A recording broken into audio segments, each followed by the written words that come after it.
Et on va partir un petit peu sur ces petites histoires de réglementation. Parce que ça aussi, et ça surtout, il faut que vous le compreniez à mon sens, il y a en ce moment un bisbis autour de l'IA Act. Parce que, les amis, il y a, vous connaissez l'IA Act, donc tout un tas de réglementations autour de l'intelligence artificielle émises par l'Union européenne. Réglementations qui vont s'appliquer au territoire européen. Je vous dis tout rapidement. Territoire européen, loi européenne, ça veut dire que s'il y a un GAFAM, un GOMAX, voilà, un acteur américain ou chinois ou ce que vous voulez, qui vient être présent dans un des pays européens, il doit respecter l'IA Act. Comme les acteurs chez nous sur notre territoire européen doivent respecter l'IA Act. Pied d'égalité pour tout le monde. Non, non, non, pas tout à fait. Et puis sachez que cet IA Act, il a un calendrier. Oh, ça c'est pratique. Il a un calendrier pour mettre en application les différentes réglementations qui sont présentes dans l'IA Act. Et il y a une échéance qui arrive, c'est peut-être la plus importante, c'est celle du 2 août 2025. C'est là. C'est dans quelques semaines. Voilà, ça va arriver. C'était prévu cet été. Tout le monde est au courant depuis 1 an et demi. Tout le monde a dit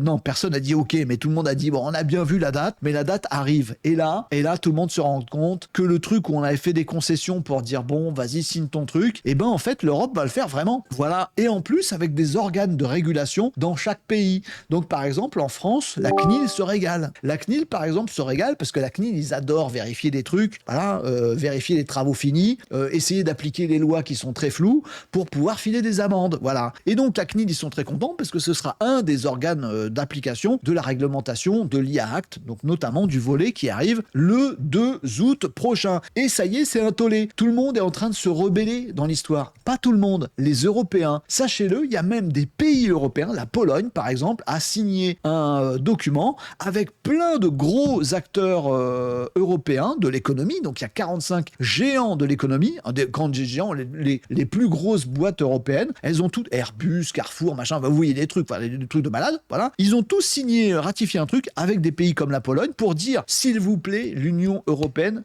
ne faites pas ça, au moins, clock stop. Arrêtez l'horloge, parce qu'on n'est pas prêt, en fait. On va se faire bouffer. L'Europe a répondu très clairement, l'IA Act, on vous avait prévenu, maintenant, vous flippez, c'est sûrement parce que vous êtes des contrevenants, je vous vois venir, la loi sera dure parce que c'est la loi. Elle a dit l'Europe, non, le calendrier il sera respecté, il n'y aura pas de report, il n'y aura pas de pause, il n'y aura pas de passe-droit. Bon, l'Europe a déjà répondu, le 2 août, ce sera mis en œuvre et ce sera comme ça et pas autrement, on viendra vous taper dessus à partir du 3. C'est pas joyeux l'administration, hein, des fois.